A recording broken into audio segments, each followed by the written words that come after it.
ఆరోగ్యశ్రీలో తప్పు చేస్తే శిక్షలు ఉన్నప్పటికీ ఏ ఆసుపత్రి యాజమాన్యానికైనా శిక్ష పడినట్టు మీకు తెలుసా? 2 రాష్ట్రాల్లో డీలిస్ట్ సస్పెండ్ చేసిన ఆసుపత్రులు తిరిగి ఆరోగ్యశ్రీ నెట్వర్క్లోకి ఎలా వస్తున్నాయి? కేంద్ర ఆడిట్ సంస్థ సిఏజీ పిఎంజేవై పైన రాష్ట్రాల ఆధ్వర్యంలో పథకాల అవకతవకలపైన ప్రభుత్వాలు చర్యలు తీసుకున్నాయా? అసలు ఆరోగ్యశ్రీ పథకంలో మెడికల్ ఆడిట్ ఎందుకు నిర్వహించడం లేదు?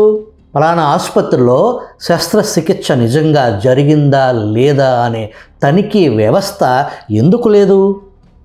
భారతదేశంలో ఆసుపత్రుల ప్రామాణిక నాణ్యత కోసం national accreditation board of hospitals and health care providers quality council of India ఆధ్వర్యంలో ఈ సంస్థ దేశంలో ఆసుపత్రుల ప్రమాణాలను నిర్ధారిస్తుంది.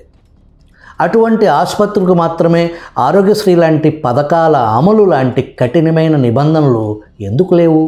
ఆరోగ్యశ్రీ పథకం కోసం పుట్టగొడుగుల్లాగా ఆసుపత్రులు పుట్టుకొస్తూనే ఉన్నాయి కదా. ఆరోగ్యశ్రీ పథకంపై పెద్ద చర్చ జరిగి తీరాలి. ఈ పథకం నిజంగా పేదలకు వరమేనా?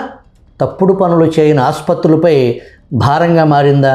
ప్రజల పన్నుల సొమ్ము ప్రజాధనం రాబందుల పాలు కాకుండా ప్రభుత్వాలు అడ్డుకోలేవా?